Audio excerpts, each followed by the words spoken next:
Let's watch the downfall of the most notorious Yu-Gi-Oh cheater. I'm curious how did he cheat so bad? You know where a procedural error goes after a I procedual know, error but I'm gets, right? saying, like, I don't know where it went Yo, wrong. your whole field is illegal. This is Fraser Smith. Fraser has just won a match of Yu-Gi-Oh! In the most bizarre way possible, because he barely played a single card. Rather, his opponent has just 2-0'd Did he play Yabel? himself. And you might be wondering how this is possible. But it's so And I'm not going to basic. These Peter, moves are just like the basic moves, you know? It's so basic, and The it's end like, result, you actually left me I'm with that just choice. saying. Well, the person sitting across from him is Why does he none say that other with such than pizzazz? Peter I'm Chang. just Peter saying. has just made 5 illegal moves in the span of less than 10 minutes, and his current field on the board is entirely illegal. But the community How does that go through? How? wasn't surprised because this was not the first time that Peter Chang had done this. You see, the man was previously disqualified and banned from organized play on multiple separate occasions for unsporting conduct, cheating. And for over a decade, Peter Chang was one of the most well-known names on the competitive Yu-Gi-Oh scene. Not necessarily for his skill per se, rather for his antics over the years. But on this day in particular, his actions would culminate in perhaps the most legendary feature match ever, and luckily for the world, it was live streamed for thousands of viewers. Now, to understand the gravity of the situation that we just saw, we're gonna have to rewind just a little bit for context. This is the story of Peter Chang, the most notorious Yu-Gi-Oh player of all time. Our story starts over 15 years ago in the year 2009, where Peter Chang was an accomplished Yu-Gi-Oh player who would travel the world to attend championship level tournaments composing of thousands of players and rare cards worth lots of money on the line. His prior success included multiple Top Cup finishes at these tournaments, but before he became a semi-big name, Peter was a dominant player in the New Jersey area, winning nearly all of the local and regional tournaments. But how could one man consistently win almost every single tournament? It was a question that He many would forces ask, the other and person to over quit. time, people slowly became suspicious about his style of play, and rumors began to spread, to the point where Peter would be known locally as a shady character with a history of connivery beyond the mere rules of the game. Local players would accuse Peter of stacking their decks and shuffling them in a manner that would cause them to draw the worst cards. At the same time, others suggested that he had marked his own sleeves to draw the powerful cards that he wanted. His opponents would basically agree that Peter seemed to open So wait, he does the same thing as I want to say it was Maya. I forgot her name, but she was the harpy lady person who doused all of her cards in perfume, and she drawed the cards based upon the perfume.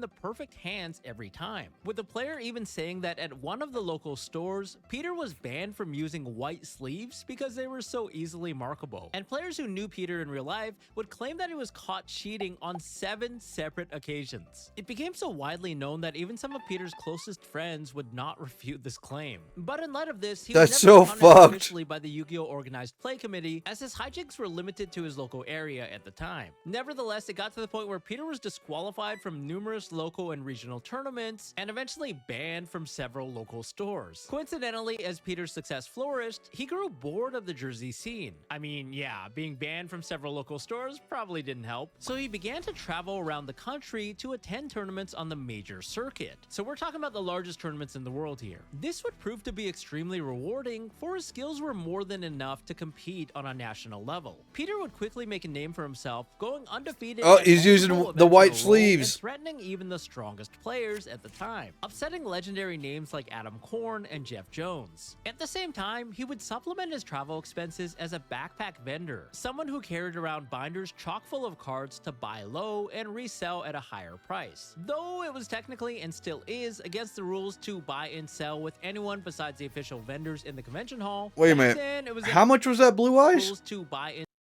$1,300 for the starter Blue Eyes? What else is here? Hold on. I can barely see those. This one, I can barely tell what this is. My God, why is he selling 2 Blue Eyes? Is that the difference? Ugh. and sell with anyone besides the official vendors in the convention hall. Back then, it was an unspoken taboo where basically everyone would secretly try to buy and sell with each other. Now, I know what you're thinking. You probably thought that Peter was a delightful businessman to trade and buy with. Got something that might interest you. I'm pretty sure he scalped. Unsurprisingly, Peter was known to be extremely hard to deal with, often charging well over the market prices, especially if he knew that the buyer was in a desperate position. And according to a tournament report, one man who was the unfortunate victim of Peter's business practices had said, "When we got to the event, I had to ship $30 for sanctums, ignitions, etc., and got savaged by Peter Chang for like $20. Sucks to suck." You can imagine my dismay when my teammate Dylan showed up later with a binder full of artifact cards. Except that the other vendors were sold out of the cards, so the man had no choice but to approach Peter. And since Peter knew that the man needed the card for the tournament and round 1 was about to start, he upcharged him. Others would say that Peter would lowball them buying their cards. That's online. an interesting But at the market end of to the do. day, though perhaps immoral, none of what he was doing was technically illegal, beyond, well, buying and selling at the venue. The bottom line is Peter needed more money to be able to constantly attend these majors because they were always held in a different city across the United States, and travel and accommodation can be pretty expensive. As his play continued, Peter quickly cemented himself as That's kind of the reason why I'm having a hard time going to cons right now. one of the best Lightsworn players in the world. A strategy reliant on self-milling, it would trigger powerful effects in the graveyard to flood the field with monsters. The deck's signature boss, the Judgment Dragon, could only summon itself when 4 different Lightsworn names were in the graveyard, with its Day of Judgment ability wiping out all other cards on the field. But Peter's opponents complained that he always had the perfect mills, consistently hitting 4 names as early as the second. What you're watching?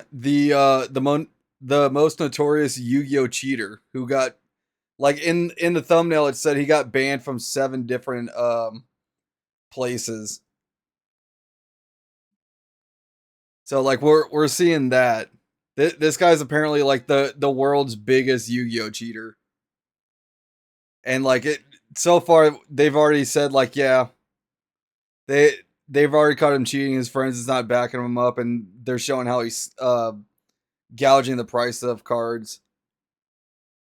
Turn and constantly milling multiple copies of Wolf Lightsworn Beast, one of the deck's powerful methods to swing the I think I remember this. For it was essentially well, we got the documentary of it now. Brought itself back to the field. Though the deck could be pretty inconsistent due to the RNG factor associated with milling, in the hands of Peter Chang, the deck always seemed to perform exactly as he wanted it to. And with his devotion to the light, Peter would finish top 4 at Shonen Jump Championship Orlando and top 16 at Shonen Jump Championship Columbus. With his name now commonplace among the elite, everyone would agree that Peter was no doubt a skilled player. But while his accomplishments grew, so did an aspect of uncertainty surrounding his gameplay, which had now transcended his local community and became known to the world. Online chatter was abuzz on the popular forums at the time. One player would note, Peter Chang has swept multiple events with Lightsworn. It's statistically impossible to go 8+ rounds and not lose multiple times. Factor in Lightsworn's inconsistencies, and you've got someone who is obviously defying the system in some way here.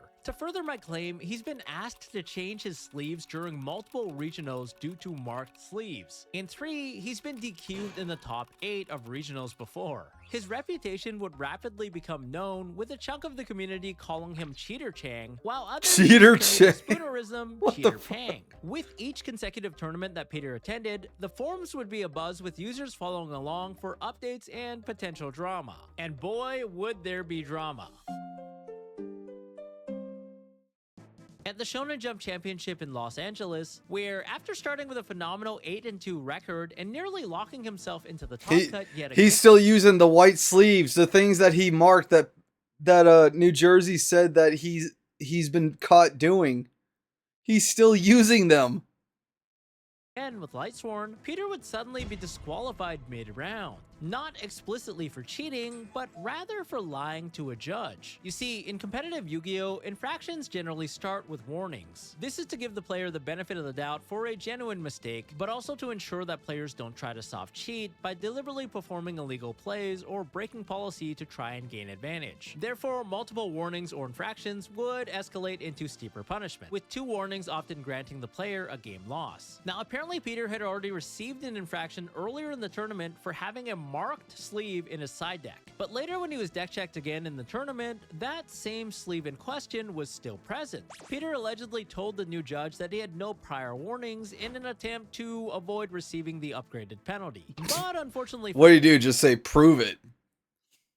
Peter, his statement would be fact-checked with the head judge, resulting in immediate disqualification for his dishonesty. Word of this quickly spread online like wildfire. The infamous Peter Chang was finally disqualified from a major event. Now, a pro player being disqualified from a tournament in the championship tier was already a rare occurrence. But factoring in Peter's scandalous background and everyone on the internet waiting for exactly this to happen, it certainly spilled the tea. Forums would reach peak traffic, with many flocking to hear the story and also to share their own personal anecdotes about Peter's gameplay. Now, you would think this is the end of the line for any regular Yu-Gi-Oh player, but unfortunately, Peter was not a regular player. In fact, this was only the beginning, because such an act of humiliation would only fuel Peter's revenge, igniting his thirst for redemption because he was so close to winning his first championship, and now he wanted to prove himself more the than puzzle. ever. Miraculously for Peter, luck would be on his side, for he would avoid any immediate punishment beyond disqualification from the event. Apparently, not even a disqualification from a major tournament would put a damper in Peter's shenanigans, because at the Shonen Jump Championships in Edison the following month, yes, during the well-known Edison format, Peter would be caught trying to add a card that was removed from the game back to his hand. But the judges simply gave him a game loss penalty instead of a disqualification because they didn't actually see it happen, and Peter argued that it was an accident.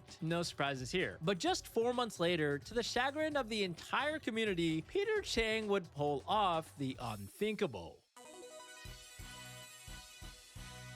It's May 16th, 2010. Peter Chang has defied all. I saw a recent YouTuber try to fix Red Eyes by making custom cards for it, and oh my god, I wish those cards exist currently. Wait, what do you mean by fixing Red Eyes?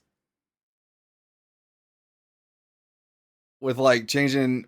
Wait, no, you said custom cards. My brain farted there. Well, if no one's going to update Red Eyes as much as Blue Eyes is getting updated, someone's got to step up and do something for you Red Eyes players. Blue Eyes for life. Expectations, and once again made the top 16 of a championship. But it would only get better for him as he breezes through the top 8 and then the top 4, at long last landing himself in the championship final. Like making and the deck crowd actually can't believe viable it. and competitive. If Peter Chang wins, I'm learning how to cheat, says one poster on. Wait a minute, hold on. Is Red Eyes not viable anymore? Well, actually, I probably answered my own. The last card I know about that's Red Eyes that people still use is Metal Dragon.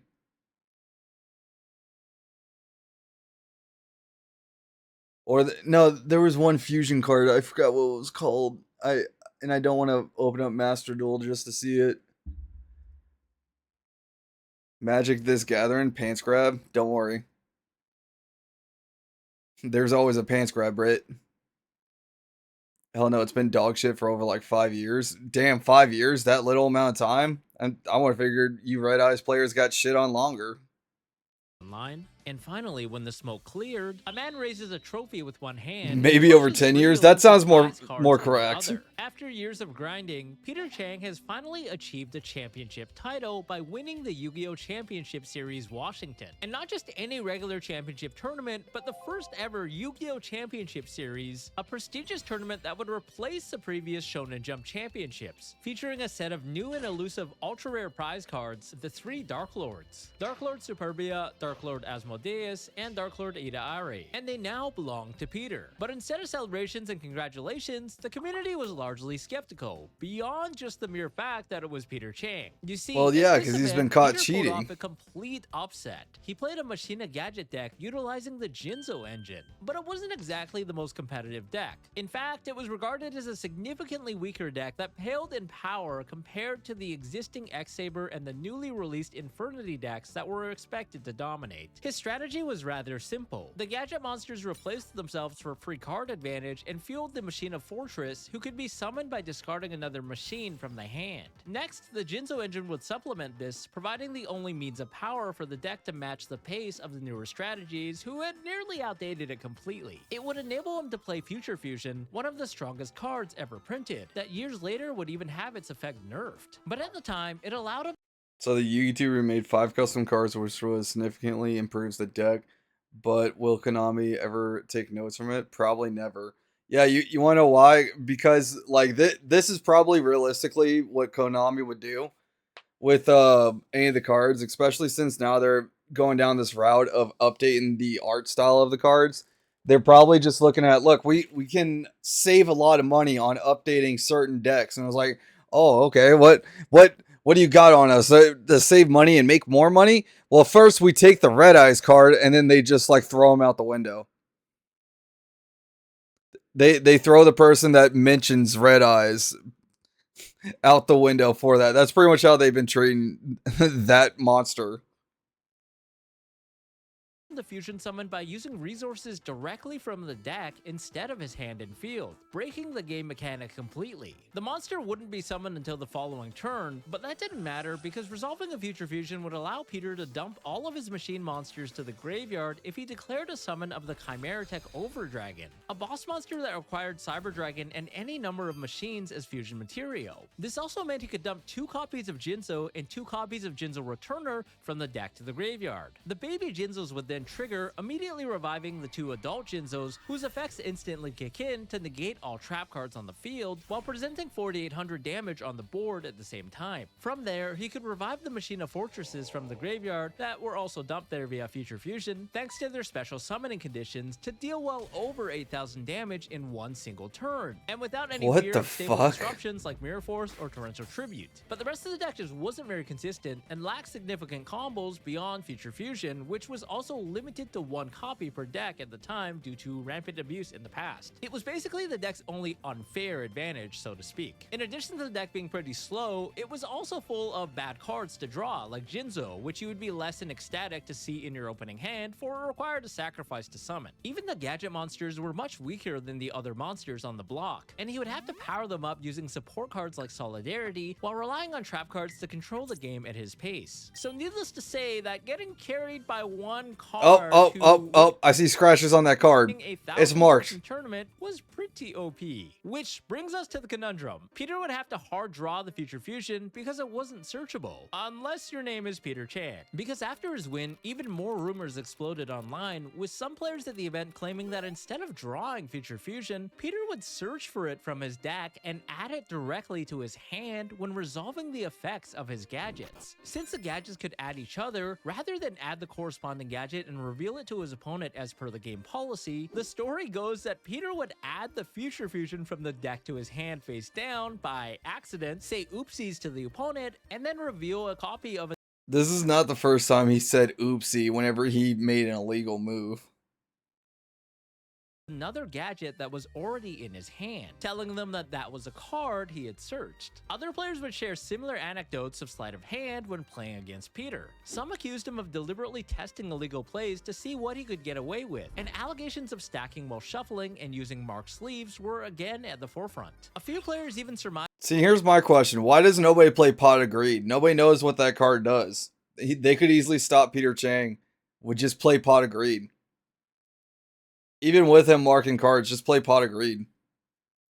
That Peter may have been taking advantage of a ruling loophole. Though this was never explicitly proven, they would say that Peter may have utilized the effect of Baby Jinzo when it was sent to the graveyard for cost. You probably know by now, but Yu-Gi-Oh! Is an extremely complex game where card effects are taken extremely literally down to the exact word. And Jinzo Returner reads that when this card is sent to the graveyard, you can special summon 1 Jinzo from your graveyard. The keyword being when, which in Yu-Gi-Oh! Terms means that it can only be triggered at the exact exact time that the card is sent to the graveyard. For example, when sent there via Future Fusion or a card like Foolish Burial. Being sent to the graveyard is the last thing that has to happen in order for the effect to meet its activation timing. But in Yu-Gi-Oh!, costs take place before a card or a summon resolves. So if Jinzo Returner is sent to the graveyard to pay for the cost of a card, for example, being tributed for a tribute summon, then the last thing to happen is a tribute summon itself and not Jinzo Returner being sent to the graveyard. So the game would automatically skip the trigger timing and the player would be unable to activate the effect. And this is the exact ruling if Jinzo Returner is sent from the hand to the graveyard to fulfill the summoning cost for Machina Fortress. It wouldn't be able to activate because Machina Fortress's summon takes place immediately after the cost, therefore stiffing the activation timing of the baby Jinzo. This being said, some players online would claim that Peter may have abused this throughout his tournament run, since this was an obscure ruling that would— No. You don't say.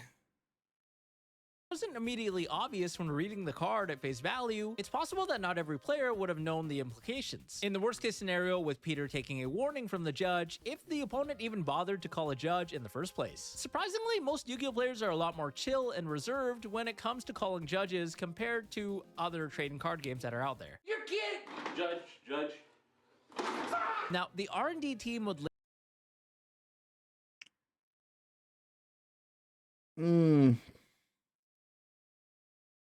I would kind of agree with that. Like,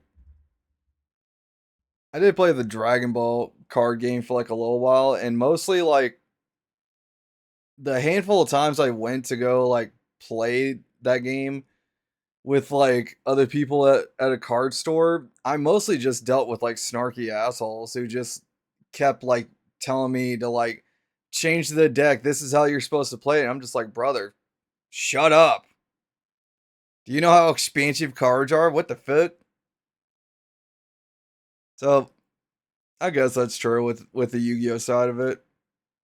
Magic the Gathering, my god, it is a battle for that. I can admit that. I think they're like seconds away from a fist fight. later patch this loophole by rewording optional when effects to if instead, therefore allowing future cards to activate even when sent to the graveyard by cost in order to avoid abuse and confusion. But despite the rumors, no one could explicitly validate the claims against Peter. While most of the community completely disregarded Machina Gadgets as a viable contender because it was Peter Chang that won with them, there were a few voices that weren't fully convinced that Peter had cheated because there wasn't any hard evidence of it. I mean, in hindsight, it does seem a little ridiculous that Peter's opponents would be okay with him searching his deck for a card face down, adding it to his hand, shuffling his hand, and then showing them a random card from their hand that was the gadget. Especially at a competitive championship rules enforcement level, because in Yu-Gi-Oh, any card that's searched from the deck to the hand has to be revealed to the opponent. Now, perhaps Peter may have used other sleight of hand to make this possible, but I can imagine like some people probably just like flash the card for a second and them just saying, yeah, I showed you. it's more than likely that this was just a meme that snowballed and spiraled out of control online because of Peter's history of making illegal plays. But on the other hand, to add some more suspicions, it was also the first major tournament after the release of the Shining Darkness, a powerful set that forever changed the landscape of the game. It would bring power creep to an entirely new level that was never witnessed before, with the support for X-Saber and the highly anticipated release of Infernity, a deck that defied any prior sense of Yu-Gi-Oh! Logic. Previously, gaining card advantage and resources required setup, often taking multiple turns and being earned as payoffs through difficult means. But the Infernity deck was highly explosive. I made a and meme could for overwhelm Konami the to show field my with near frustration. endless resources out of nowhere, granting the user the ability to set Don't worry, they'll near throw it in the trash unbreakable immediately. end board, That's or what just Konami attack will and do. win in one single turn. The deck's gimmick relied on the user having no cards in their hand, and once the requirement was met, all of the effects became live. Their signature card, the Infernity Archfiend, could search the deck for any Infernity card when it was special summoned. Infernity Necromancer would then revive the Infernity Archfiend, and 3 copies of Infernity Launcher could revive both Archfiend and Necromancer, creating a mini loop as Archfiend would then search for another copy of Infernity Launcher to reborn over and over again. Built-in tuner monsters allowed the deck to summon a plethora of synchro monsters like the Mistworm to spin back the opponent's field, while Infernity Break could disrupt the opponent's cards. As if this wasn't enough, they also released a TCG exclusive defensive card in the form of Infernity Barrier. This was an in-archetype Solemn Judgment that could negate any opposing card, making the deck It's on complete Discord. overkill. X-Saber, on the other hand, was already an existing powerful What'd deck you in do? the metagame. Double X-Saber Golems could easily loop the opponent's hand for multiple cards. Cold Wave and Trap Stun could lock the opponent from using traps, while Double X-Saber Hyanle could then destroy up to 3 of them. Their ace main deck monster. Hold on. Hold on.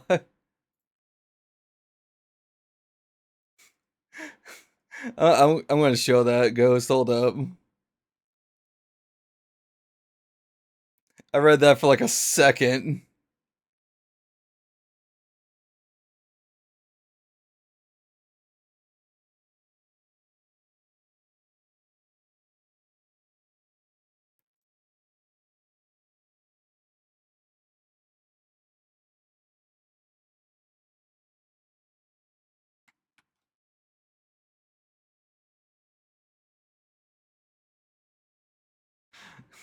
Look at this bullshit.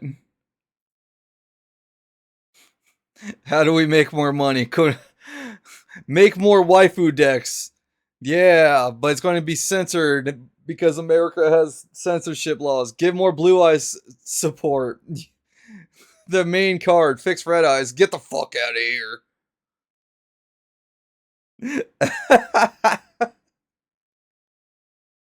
I might tweet that, Ghost, honestly.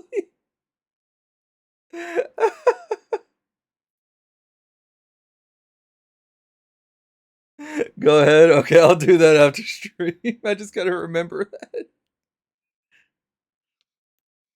Oh, Rescue man. Cat could swarm the field and even enable crazy degenerate turn 1 combos. But the Shining Darkness would introduce another TCG exclusive, this time for the X-Sabers as Double X-Saber Dark Soul, who allowed the player to search for an X-Saber monster during the end phase of the turn that it was sent to the graveyard. The exact card that the deck lacked for follow-up and resource management, because now we had a body that we could synchro away while getting a search in the end phase. The other TCG exclusive, Double X-Saber Bogart Knight, allowed the player to special summon another X-Saber monster from their hand, easily placing 2 bodies onto the field to enable Double X-Saber Fall Troll. There was just one problem. A search is not exactly the term I should use for Double X-Saber Dark Soul's effect. You see, this Why? was the first card that was worded in such a way where the search would be delayed, causing uncertainty about how it would work. Previously, cards like Sangan would trigger immediately when they were sent from the field to the graveyard, and we didn't have any precedent for something that would search in the end phase. Therefore, it was left to the judge's interpretation, and they would rule that Dark Soul triggered immediately when he was sent from field to the graveyard, meaning that the same copy of Dark Soul could be resurrected and sent there yet again, accumulating multiple searches off of one single copy. Though this would later be overruled years later, at the time it would push X-Sabers to even greater heights than ever imaginable. And God, I've said it for years. Yu-Gi-Oh! Did not optimize their cards correctly for a while. My biggest case in point is Yubel. Yubel is the biggest piece of shit card.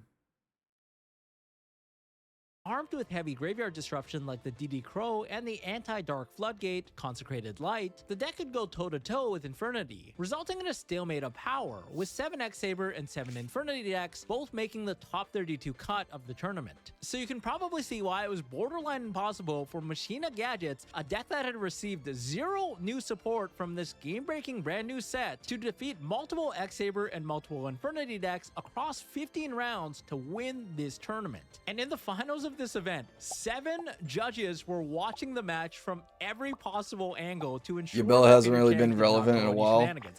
Well, I'm assuming Yubel has not been relevant in TCG for a while, but like I will still say that my first there's like a list of things why I can't really stand to play Master Duel. Yubel was definitely one of them because like they never did made Master Duel like the same as TCG. They had to like cater to the people that never played Yu-Gi-Oh! That also doesn't want to fucking read.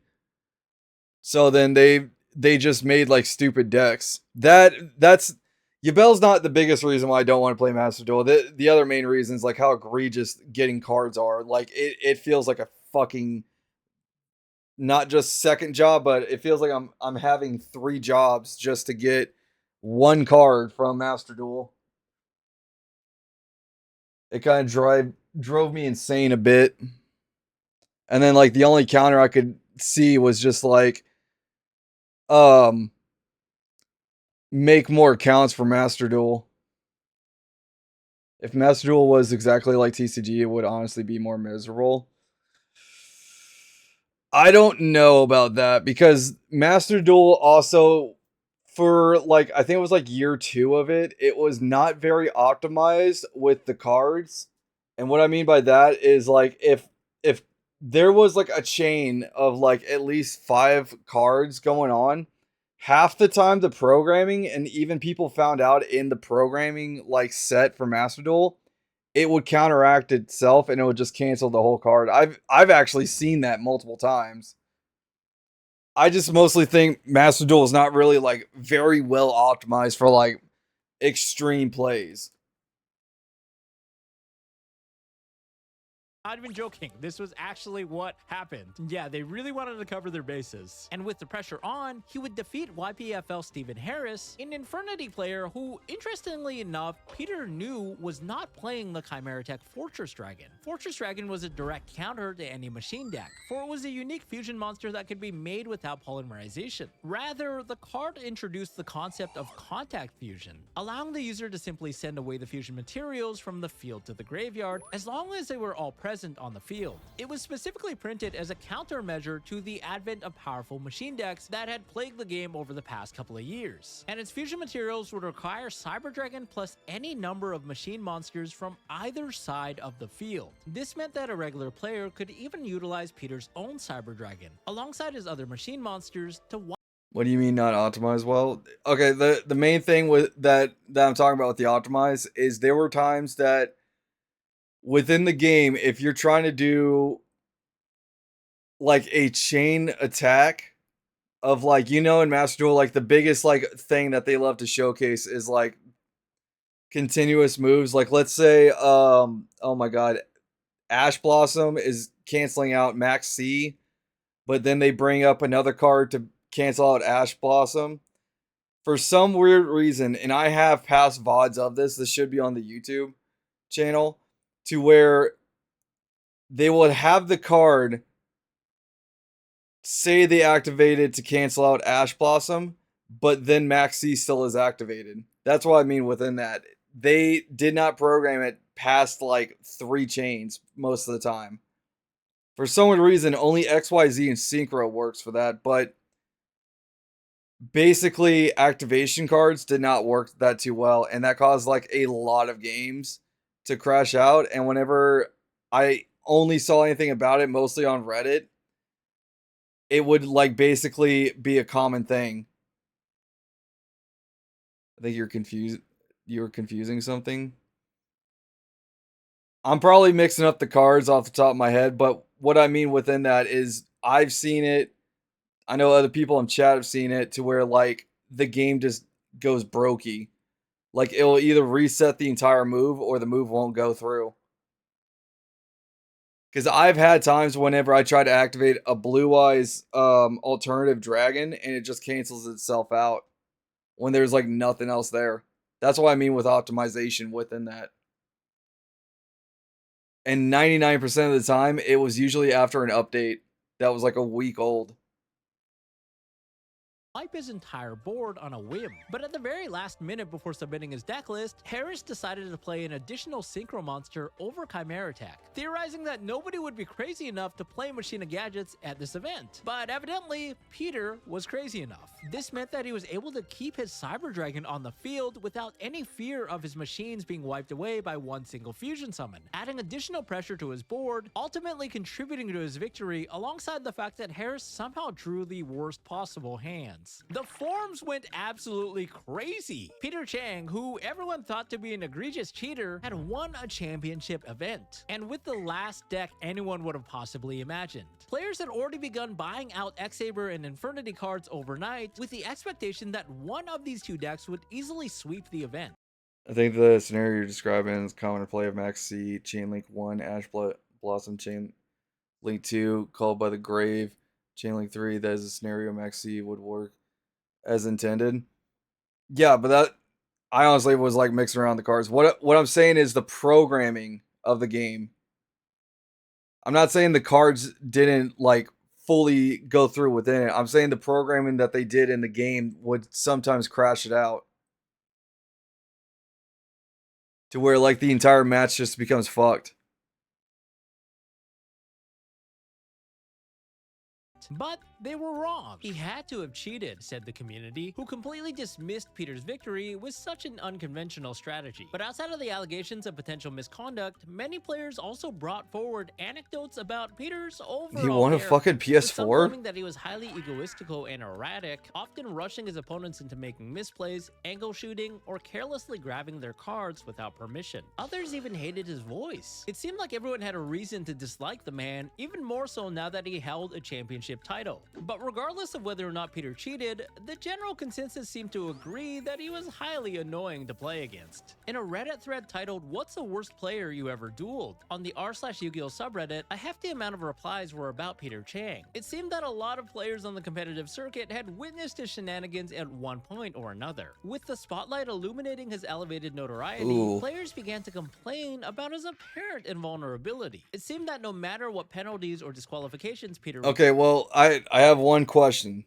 about Peter Chang that if everybody hated, did he smell like he took a shower? Because that was very common for Yu-Gi-Oh! That people were smelly as fuck. Did he shower? Was he stinky?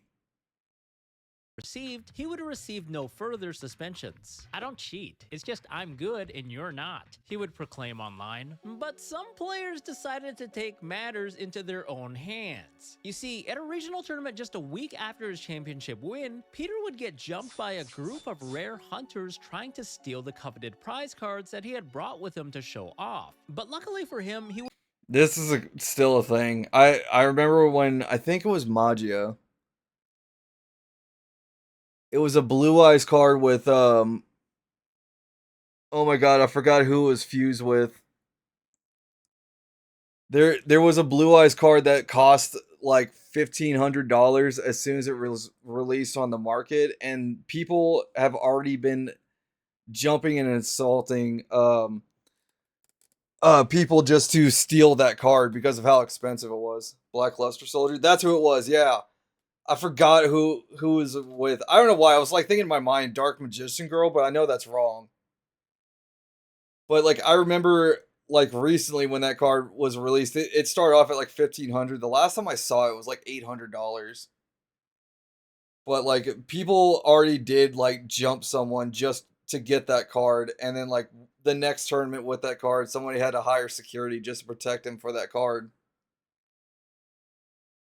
would narrowly avoid disaster. And if you didn't believe that Yu-Gi-Oh could be serious business, well now you know. As a result, Peter would take a low profile over the next couple of weeks, but quickly found himself back into the swing of things to test for the upcoming National Championship, the largest tournament of the year that would qualify a handful of players for the prestigious World Championship. But only 2 months later, things would finally devolve for this devoted duelist. In the year of 2010, Peter would attend the Yu-Gi-Oh! National Championship, and inside of the convention hall during check-in on Friday, he would sit down at a table with friends to work on their deck list and collectively theorize what the best tech cards would be. But as they lost themselves in the conversation, a judge suddenly tapped Peter on the shoulder, and at that moment, he would inform Peter that he was banned from organized play, effective immediately. Apparently, What'd as he a do? further consequence of his original disqualification from Shonen Jump Los Angeles earlier that year, but also as an additional penalty in regards to another disqualification from a regional tournament that took place at some point between his championship victory and the Yu-Gi-Oh! Nationals. But the rules committee would have to confer with their higher-ups to determine whether or not a suspension was warranted. And though it took some time, they had finally come to the green light to ban Peter Chang from organized play. After being caught on multiple different occasions with suspicious shuffling, conspicuous sleeves, performing illegal plays, and numerous penalties and multiple disqualifications, Peter's guardian angel had done all it could, and the consequences had finally caught up to him. And Here's my question about the sleeves. It's a Yu-Gi-Oh tournament. Wouldn't you want to avoid like the cheating part of it just to like bring like your own sleeves? Like you would benefactor an entire card shop if you just buy out the entire stock of the sleeves. And then you can just let them keep it. You already are investing into it. highest market for Magia is around 500 and cheapest is around 60. That's a huge price difference. I can only imagine how beat up Magia is for $60. Oh my god. But it's good to see it drop from 800 to 500. Because, you know, I still got to get that Blue Eyes collection up and going. Anything that involves that Blue Eyes White Dragon, I got to get that collection. That's how we be protected in these parts. No, the 60 is still near mint. I'm going to have to get on TCG later. At that very moment, Peter would be forced to leave not only the venue, but also the game itself for the next few years. Understandably, he was completely crushed. This was a devastating blow to a large part of his life that he devoted so much time and effort to. But if there's at least one takeaway from the story so far, we know that Peter was extremely determined. And even a forceful setback like this would not stop him.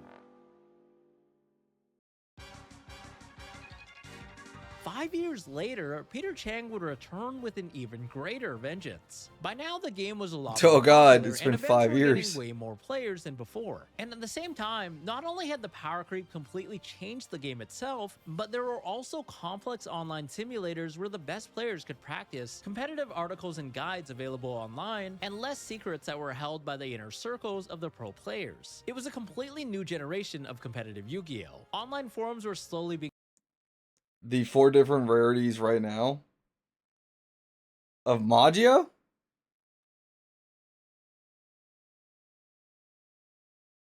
Huh. God damn. They did a lot more with them. But then again, that's kind of what happens when you take a break. You shouldn't really expect it to like be a full on stop, even though you've made it like a bit of a stop for a break. drained of their culture, as a trend towards social media and Facebook groups had facilitated discussion and theory, pushing even the average player at the time to one that would have dominated the scene only 5 years prior. But Peter, of course, was still following the game even during his ban, and now that he could enter tournaments and sanctioned events once again, he quickly adapted. Defeating thousands of players, he would make top 32 of both YCS Columbus and the National Championship in 2015. But he changed his sleeves, it's not white, it's pink now. A strategy whose signature monster ironically searched for another copy of a Teller Knight monster from his deck, just like the gadgets. Yeah, Peter seemed to love cards that would search his deck. It was almost a combination of his two favorite decks in the past, Lightsworn and Gadgets. His confidence with the Teller Knights would also propel him to win the Ultimate Duelist Series, an exclusive tournament comprising of the nation's top-ranked players, granting him the championship belt and also 2 buys for the first 2 rounds of all foreseeable tournaments to come. This was a prestigious achievement that only the upper echelon of duelists had ever attained, once again engraving Peter Chang into competitive Yu-Gi-Oh! History. It quickly became obvious that Peter Chang Hell was yeah, once brother, I'm again gonna a take you force to be down. reckoned with. Though whether due to pure skill was less than debatable, at least according to the general opinion online. His explosive resurrection was certainly less than the community had anticipated, but at the same time, it reinvigorated the excitement of having a scandalous player in the relatively calm competitive Yu-Gi-Oh! Scene. And in the Wait a following minute. year, Peter Chang People were happy that he was cheating. They were just like, yeah, we got a cheater in here. What the would fuck? find continued success, landing himself in the top 16 of YCS Columbus, again with Teller Knights, and in the top 32 of YCS Providence with Cosmo. It was without a doubt that the man had a compelling mind when it came to the game of Yu-Gi-Oh! While other players experimented with different options, Peter was an early pioneer of utilizing just one singular deck across multiple events until mastery, a notion that would become popular years later. His core theory and methodology within the game was definitely well ahead of its time, but unsurprisingly, Peter's tactics would once again catch up with him. And at the start of the 2017 season, Peter would be disqualified and banned yet again for an extended period of time. For With what? the legacy frozen, the community would largely forget about Peter Chang once again, but nothing would prepare them for what would happen next.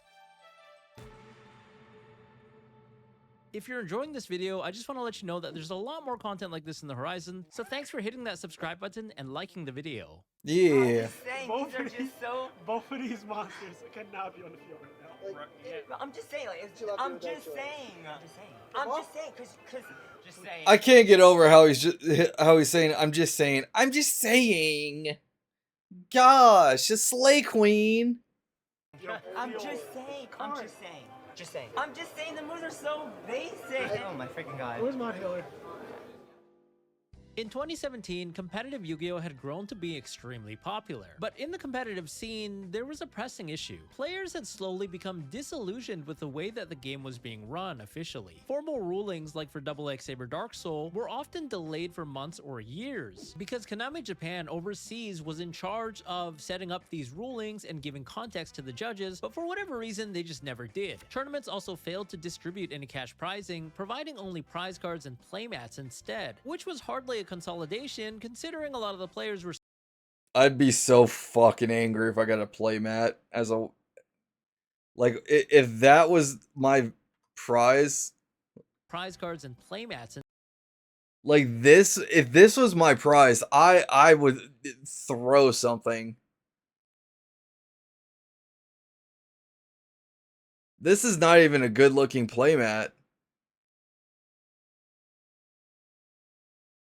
God. Instead, which was hardly a consolidation considering a lot of the players were spending hundreds and thousands of dollars to travel and accommodate themselves for these major tournaments. Not to mention the other popular card games at the time all had lucrative cash prizes. Whereas in Yu-Gi-Oh!, making even the top 16 of a 2,000-man tournament would mean you get a felt playmat and some booster packs as the sole prizing. The ridiculousness of which would expand into top 8 with players receiving an Xbox 360 when the Xbox One had already been out for nearly one full year. So basically, to earn your money back or to be profitable, so to speak, as a professional Yu-Gi-Oh! What a player, ripoff! you have to make top 3 at the very minimum in order to get a copy of the prize card that could be sold for significant value on the secondary market. So needless to say, a lot of the players had become slowly more and more disillusioned and were pissed off. But a large and popular Texas game store named Ultra Reality Games, or ARG for short, took advantage of the situation and launched their own circuit of tournaments. And you guessed it, with cash money on the line. Much like the Star City Game Circuit for Magic the Gathering, these events were pushed by many pro players who partnered with the brand and boasted better policies, up-to-date rulings, and a generous lump sum should you win or place well in the tournament.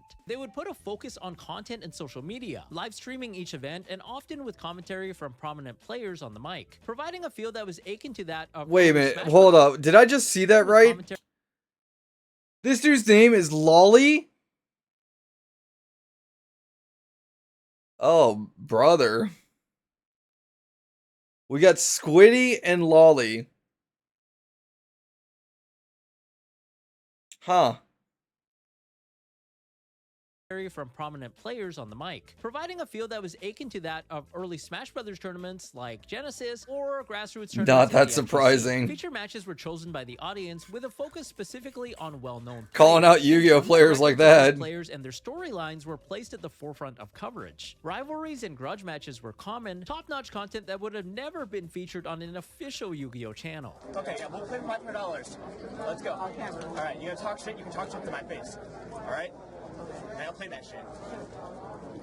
So Tennessee, beating this motherfucker's ass for $500. You better sure you bring that shit. But most importantly, these tournaments generated immense hype for the game, which was never before seen. It would be the perfect stomping grounds for Peter, for he was otherwise suspended from official tournament play. And unsurprisingly, Peter would instantly set his focus on grinding the ARG circuit, attending several events with little problem, and receiving a handful of feature matches, to which the YouTube comments could be pretty amusing. But one particular match would catch the attention of the entire world and bring the spotlight on Oh, Peter I Chang want to see it. once more. ARG Championship Series Springfield 2017. It's round 5 and Peter is currently 5-0. He sits down to meet face-to-face with Fraser Smith, a pro player with a championship win himself, alongside dozens of other accolades. Fraser had previously won YCS Atlanta using a unique Gravekeeper strategy during a graveyard-based plant synchro metagame, but he had since taken a break for some time and was just returning to the game. The tournament format would revolve around Zodiac, a powerful engine that could be played as its own pure deck. Wait a minute, that guy looks familiar. Is he the same guy that, like, recently divorced his wife because, like, when he got married, he, before he got married, throughout the entirety of dating, this woman, he used to, like, play Yu-Gi-Oh! And post, like, tutorials for Yu-Gi-Oh! All the time. but like a whole like year or two into his marriage, um, he just flat out stopped, and then like I think it was like 6, 7 months before they got divorced, he reopened up his channel and re-updated everything, and then she put out the claim, it's either Yu-Gi-Oh or me, and he actually got to the point where he could quit his job and make Yu-Gi-Oh content, and he chose Yu-Gi-Oh, and now he's divorced, and now he's making like fucking bank off just making Yu-Gi-Oh tutorials. That guy looked familiar. Like he looked like him, unless I'm like getting them mixed up. But like that was the most recent thing. It was like during COVID this happened. Or splashed into other strategies. They would completely break the Xyz mechanic, which previously allowed the player to summon out an extra deck monster by stacking 2 or more monsters with the same levels on top of each other. But with the Zodiacs, the extra deck monsters could be overlaid on top of one single monster. It was textbook power creep at its finest. Zodiac Broadbow could search for another Zodiac monster from the deck, while Zodiac Trident was an endboard piece that could destroy a face-up card during either player's turn. Now this of course already generated unreal advantage from just one single monster. Being able to search for a card to replace itself and then also destroy a card on your turn and another card on the opponent's turn at the minimum. But it gets even better. You see, their signature monster, the Zodiac Rapier, could special summon 2 more copies of itself from the deck whenever it was overlaid as a material. The new copies of Rapier could then be overlaid into any other rank 4, with Daigusto Emerald being the premium choice, for it could then recycle back the Zodiac Rapiers to draw a card and allow for the Rapier loop to be conducted again on the next turn. While Fraser utilized a pendulum Zodiac strategy with Metaphors, Peter would instead combine his Zodiacs with the Infernoid engine. It seems that Peter would be nostalgic about prior decks that he'd seen success with, for just like the Lightsworns, the Infernoids were heavily mill reliant. They could resurrect themselves from the graveyard by banishing other Infernoids, and had explosive effects that could wipe the entire field, while negating either a spell or trap card in the case of Inoki, Not surprised about this. With Deviati. But the Zodiacs meshed really well into this strategy because the Rapier combo could end on Bujinte Kagutsuchi,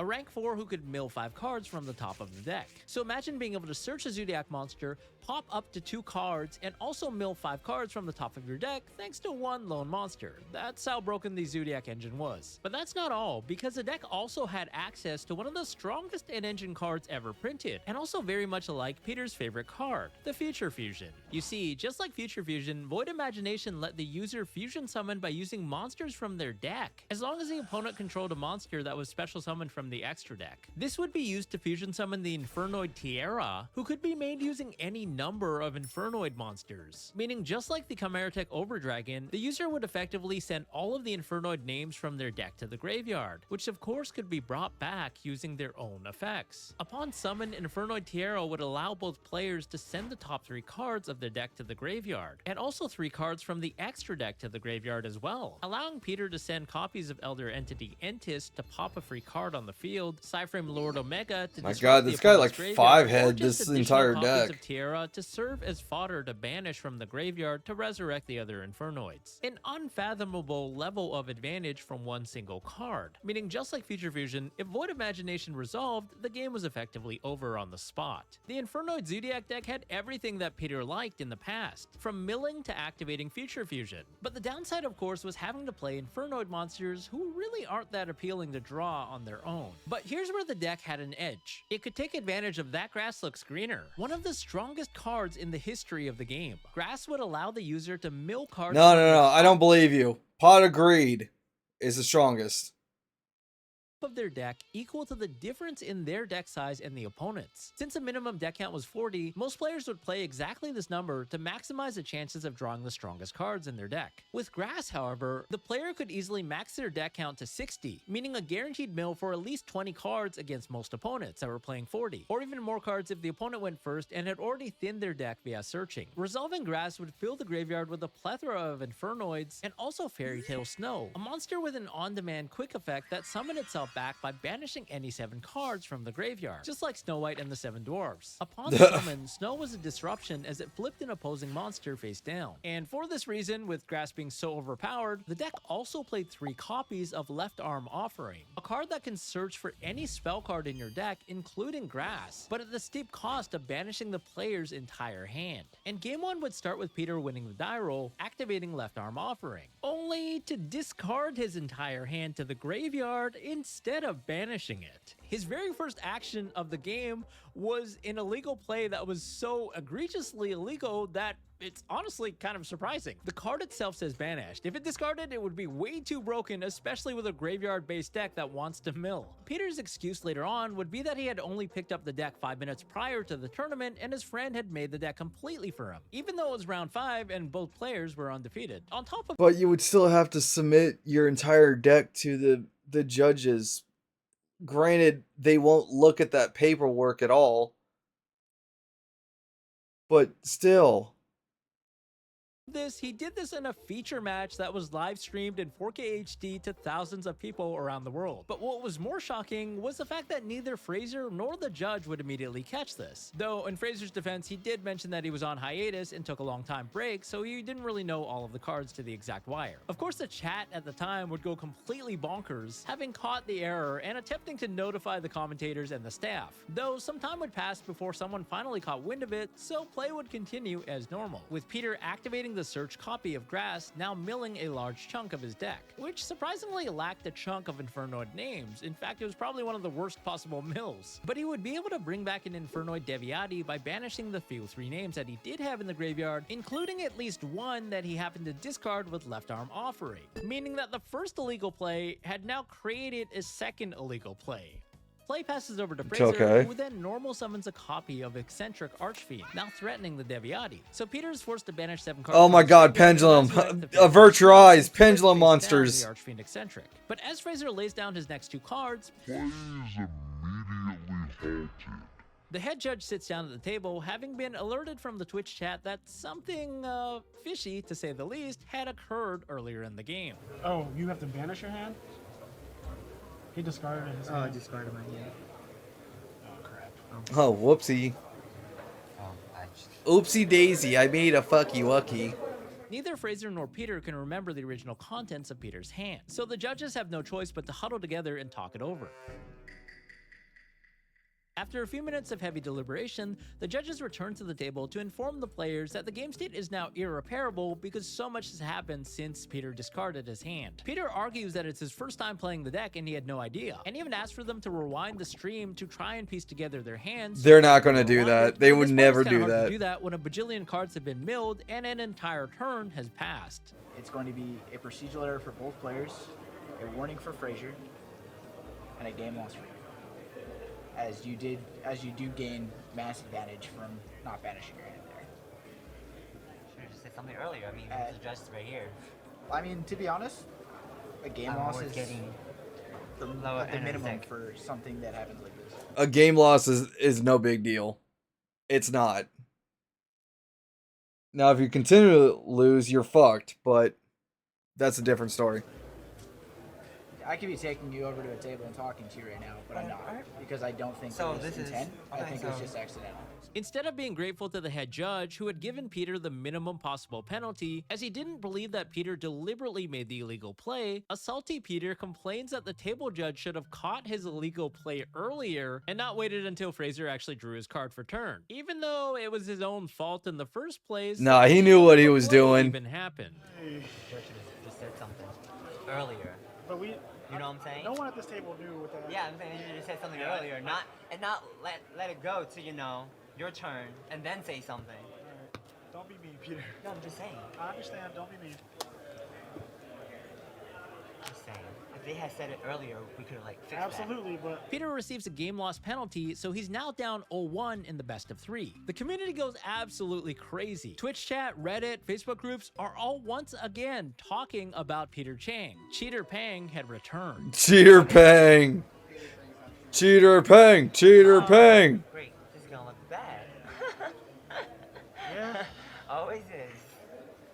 There's some uncomfortable silence as the two players side deck for the next game, with Peter opting to go first since he lost. He looks at his hand for a minute, pondering, then activates Zodiac Barrage to special summon a Zodiac Rapier from his deck, commencing the Rapier combo by overlaying into Borbo, then Tiger Mortar, detaching Boar so he can special summon a second copy of Rapier from the deck via its own effect. Standard plays, of course. He then proceeds further into the combo, overlaying Broadbow over Tiger Mortar, resetting the first Rapier's effect so it can be used to special summon a third copy from his deck. But as he goes through his deck for the other Rapier, he shortcuts the other effect of Zodiac Broadbow, who can detach a material to search for a Zodiac monster. Except Peter completely forgets to detach a material for the cost of this effect. Illegal play number 3 of this match. This Oh my makes his God. has 2 monsters in his graveyard, which stiffs his next play as he's not allowed to legally use the effect of his Daigusto Emerald to shuffle back 3 monsters from the graveyard into the deck, since there's only 2 monsters in the graveyard at the time of the activation. You don't have enough targets. You have to have. Oh, right, I'm sorry. I need to pay attention. Yeah, like, how the fuck did I fuck that up? Give me a second. Yeah, what'd you do wrong, Peter? What did you do? Yeah, wrong? like, what This combo always ends with Daigusto Emerald. How did you mess this up? Yeah, what the fuck happened? Illegal play number 4. Now, I genuinely My want God. to believe that Peter made an honest mistake here, because it's certainly not in his favor if he can't resolve the Daigusto Emerald to draw the free card. But it seems like he initially caught himself when he goes to detach and realizes that it's an illegal action. But then he tries to go through with it again before the judge stops him. So take that for what you will. Now, at this point, both Peter and his opponent are confused and are wondering what the heck he just did, because the current game state makes absolutely 0 sense. I'm so done with this game. I don't want to play anymore. He wants to go back on hiatus. That's what he wants to do. Peter drained him so much. Just one game, he can't even What should have been an finish. extremely linear and standard combo line has somehow been fudged, and the numbers are just not adding up. As Peter mutters to himself, he proceeds to activate Void Banishment to try and search for Void Feast, a trap card that strengthens his end board and would summon out multiple Infernoids during the opponent's turn, all while asking himself what the hell he just did wrong. But little does he know, he's about to make illegal play number 5, though we'll get back Oh to this my in a God, there's a second. At this moment, fifth. the table judge points out that he hadn't detached from his Broadbow for the effect of Rapier earlier, something that's still easily fixable, though technically at a warning for Peter, which the judge forgets to give him. Chat told me to remind you to detach for something. Detach for bullet search. Oh, I guess it was that. You probably were supposed to detach for that. Okay, alright. So, That's- yeah, that's yeah. like, wait, something happened. That's Yeah, why. something went wrong. Yes. To make things even more confusing, Peter then asks the judge if he still has to activate the Void Banishment, or if they can rewind to him shuffling and drawing a card first. So, do I even still need to do this first? Because I was originally going to do that. Oh god, I don't want to play anymore. Don't ask me anything. All right. Do you know what I'm saying? What happened? I think I was supposed to detach. What's between you two? God, can this not be my life right now? I'm still going to make this move anyway. I just want to play Yu-Gi-Oh. Hold on. Don't make any moves. Okay, yet. okay. Peter decides that the outcome is the same anyways, so he proceeds with his next play.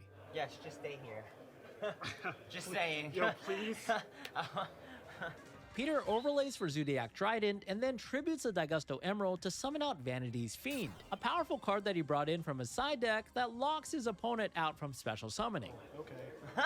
As if this wasn't enough, he then passes his turn and flips up the anti-spell fragrance, locking the opponent completely out of any spell cards during their turn. With the Void Beast poised to summon out 3 Infernoids during Fraser's turn, and the Vanity's Fiend preventing him from summoning any monsters, this is effectively an unbreakable end board that should be an automatic win for Peter. Even worse for Fraser is the fact that he drew his one of in the form of Speedroid Tacum Tomborg, a useless engine piece that you'd never want to draw. While Fraser would have probably scooped up his cards immediately against any other player, in the back of his head he still knew that he was playing against Peter Chang. And if the first game was any indication, He's anything like, can get happen the when you're assassin playing against ready. Peter Chang. And the longer that you stay in the game, the more likely it is that he might have made an illegal play, which he did, because a judge suddenly pauses the game yet again. Right, can he summon Dragon?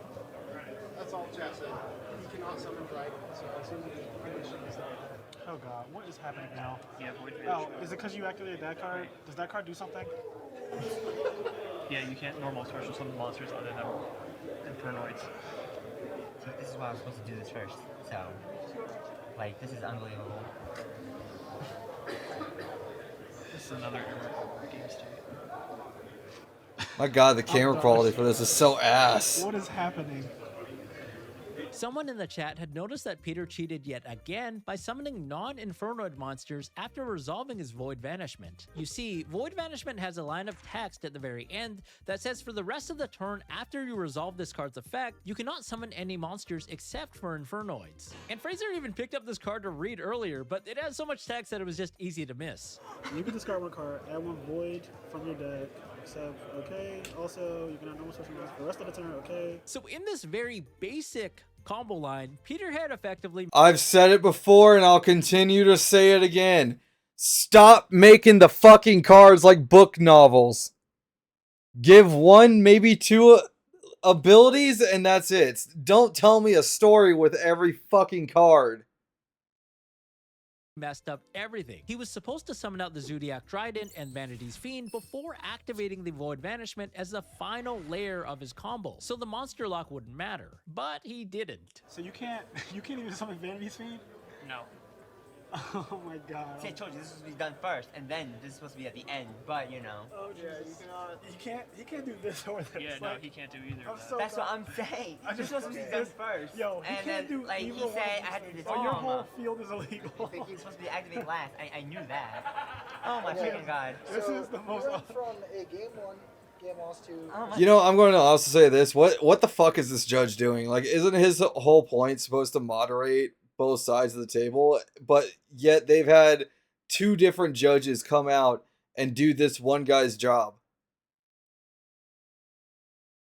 Like, at this point, there's three... I would say there's three judges here meant to, like, moderate this whole thing. But that's your entire purpose there. Just like, what are you doing? You have two others doing your work for you. Is this your first day? And then. It's not like it's intentional. Okay, so you didn't even somehow you pulled off activating an XC without detaching and didn't get a procedural error. That's why I said like, where did it go wrong? Like this happens all the he time. went to go for that Gustav And now, roll, Right. and now you have Dryden Vanities, which is a procedural error. After You do know where this is going. But I'm just saying, like, it's not intentional. Like, you know, these moves are just these. You cheated 5 times in one game. That still is not even... But I'm just saying, these are just so. both of these monsters cannot be on the field right now. Like, Yeah, no. You know where a procedural error goes after. A I procedural know, error but game I'm loss, right? saying, like, this was. I don't know how it walked up to this. You know what I'm saying? Like, this is so. It's so. Peter realizes this, but has little And to he's- say beyond... It's so basic, and it's. Peter is 100% playing the defensive mode on this. He got caught multiple times. A lot of it was just like passed off as like a happy little accident. It's fine. It happens. He just wanted to be friendly at the event. But now he's like, he's been caught so much. He knows what's happening next. And now he's playing the defensive measure. Like, So, these moves are just so basic. They're not like. 30 And these minutes are just outgoing. like Someone basic actually moves from these. Someone talking you to know. the board. God, this is like the most common basic moves, and it's like. Then why are you messing No, them I'm up? just saying, because The chat and the head judge were really unamused. In addition to this, Peter had got away scot-free without receiving even a warning for his illegal plays earlier in the match. He doesn't really have anything to defend himself with, besides his new catchphrase, these moves are just like the basic moves, you know? Oh my freaking god. And it's just a basic turn one move. It's not even like, no, but it's so And I'm not going to basic. DQ you. I'm Yeah, just saying, basic. it's so Basic queen. And it's That's what you just, should be happy. the moves are Basic ass bitch. unreal. Basic What's happening? shitty moves. because they were technically basic moves, but he kept repeating himself as if there was some sliver of hope that the judges would let him rewind and actually do the combo the right way. It's not like there was any interaction with this move. They're just basic moves. This was like, it's not even like there was any interaction. Basic, I don't know where it went wrong. I think he went wrong getting in the car this morning. I keep hearing basic, and I'm like, I feel like he's a white girl. It's so basic. It's so basic. Either way, the match is over. And it's just a basic turn one move. It's not even like this was like. It's not even like there was any interaction in Oh, the game. God. You turn. Oh my freaking god. Where's Mod Hiller? I need Mod Hiller. Oh. Oh, this is so ugly. I can't. You've actually left me I'm with that just choice. saying. At one point, he would seemingly get annoyed and would even proceed to blame the judges. Because he keeps coming over and saying, I'm just saying, but you guys are not saying, and why are you not saying it after the move is done? And he's like not saying anything either. Because I'm still learning what these do. there's judges that's watching Twitch chat automatically right off the bat. There's delays with Twitch and the chat, and then the judge has to like basically make sure it's actually real and not someone trolling, because you can't really rewind a Twitch VOD while it's live. Saying that they didn't point out his illegal moves, and they were distracting him by walking back and forth to his table to check on the game. This is unreal. I hope you know. I just hope. Yeah, you know what? That's right. Ghostblade, it's your fault for Takio annoying the shit out of me earlier in NTE. Does that work? Because that's what cheating Chang is doing. I can blame you for the migraine from Takio. Just Takio, and then there's like a whole dialogue of subtitles down below. Because he's thinking in his mind this works. Sure, he's thinking in his mind this works. No, I'm letting you know. Oh my god, he literally did nothing, and like no one is like saying this after the move's already done.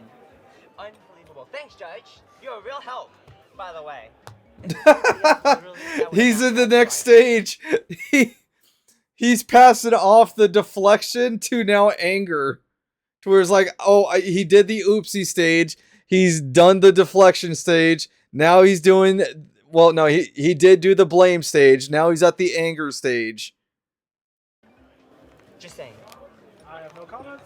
I am simply going to go to the bathroom. This is actually just insane. The stream chat went absolutely crazy. Fraser had only played a total of 4 Yu-Gi-Oh cards, only to win the match 2-0, including a game that was basically unwinnable. Hey, yeah, that's a world record right there. I know. I just know the stream has been going crazy. I've literally drawn 2 hands. Game 1, summon Archfiend Eccentric. Game 2, summon Talking Tomboy. And this is all I've done in the last 30 minutes. Oh my freaking god. Actual hard evidence of Peter's shenanigans had finally unraveled to the world in front of thousands of people watching. The legendary moment would forever be embedded in Yu-Gi-Oh history. Peter's defense? It was apparently his first time ever playing the deck, and Peter's friend had helped them build the deck before the tournament. That's what happens when you tell somebody to build your deck. Alright. And you have no idea how to play it. Build your own fucking deck.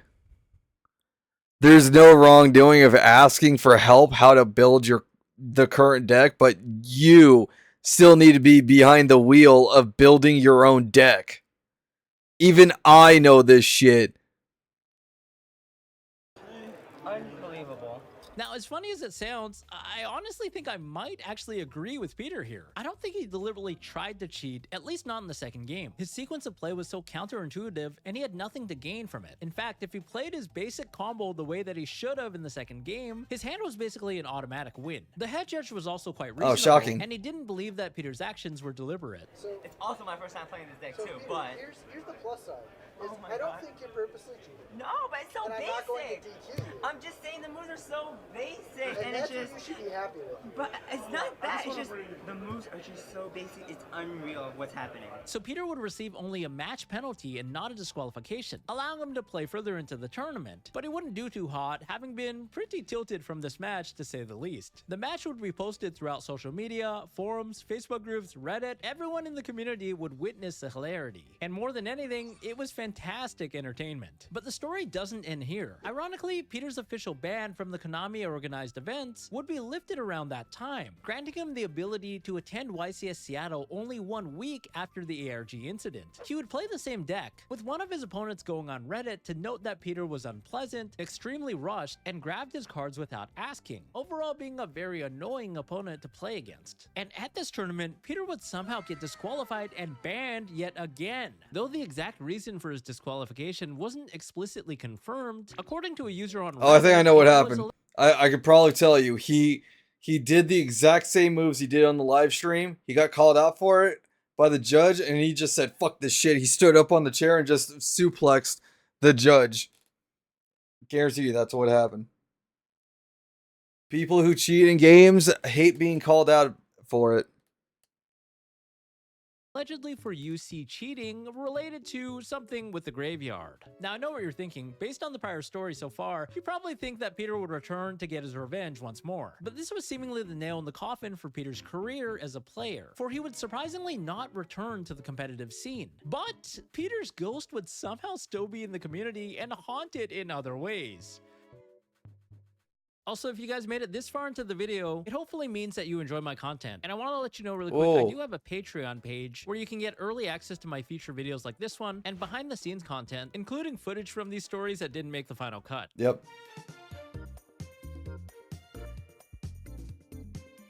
With his career as a player effectively ended, or at least on extended hiatus, Peter still couldn't leave the game that he devoted so much of his life to. Now, remember how we mentioned earlier that Peter would buy and sell cards to fund his travels? Well, it turns out that being banned from playing, Peter would instead shift his complete attention onto buying and selling cards, creating an online store on the eBay-owned platform TCG Player. But over the next few months, across buy and sell groups on Facebook, there would be complaints about a certain TCG Player account by the name of Illumina, which was probably inspired by the Lightsworn monster, if you see where I'm going with this. In trade complaints, a group consisting of over 11,000 members, several customers would state that this seller had sent them damaged, high-value cards. In one case, it was a Starlight Rare IP Masquerena, which at the time had a market value of over $1,000 USD. But many others were even less fortunate, for they would not receive their order at all, having to complain to TCG Player support in order to get a refund. With such a concentrated group of Yu-Gi-Oh players,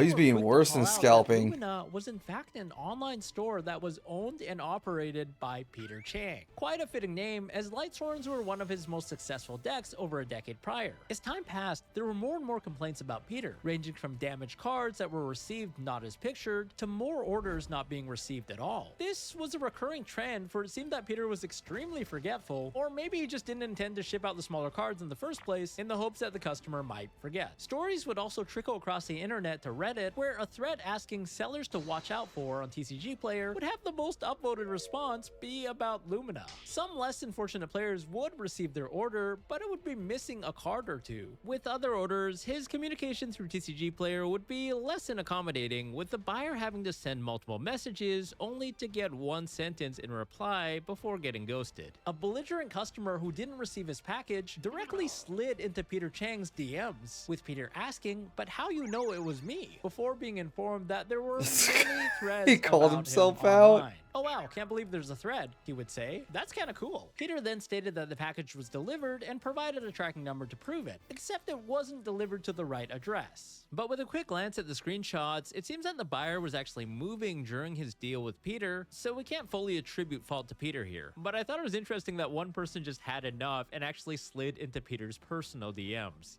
Another member alleged that Peter canceled an order he made after the card's price surged overnight, only to relist the exact same cards on the same day that the order that's was canceled fucked. at a higher price. One customer even felt blackmailed and threatened by Peter Chang, though there wasn't any hard evidence beyond their comment. People quickly realized that Lumina, aka Peter Chang, was to be avoided at all costs. And to the hilarity of the entire community, one unsuspecting fellow would ask for a reference check on Peter Chang, only for the threat to be met with almost 200 laugh reacts. Luckily, he asked before making a deal with Peter. All of this would culminate in a chunk of terrible feedback in Lumina's store on TCG Player, with over 55 pages to a total of 548 negative reviews, and Peter Chang being added to the community blacklist for bad traders and scammers. But in Peter's defense, he somehow still had a positive lifetime rating, with 99.4% on over 50,000 sales. That has to be fake. That has to be himself. You can change around reviews for your own sites a lot. Means that he had actually sold a lot of cards successfully. And though rare, among the heaps of negative comments, there were at least a handful of customers who successfully bought cards from Peter with no issue. But to this very day, Peter Chang continues to peddle cardboard online, with a store comprising of over 450,000 individual products, the last remaining sliver of the legend himself. Oh, that's how he ends it. Damn. The worst Yu-Gi-Oh cheater. Ghost plays, you take tips, because I know you still play. Give him a light. Did you take tips for that? I know I did. I've learned more ways to cheat in Yu-Gi-Oh! Now.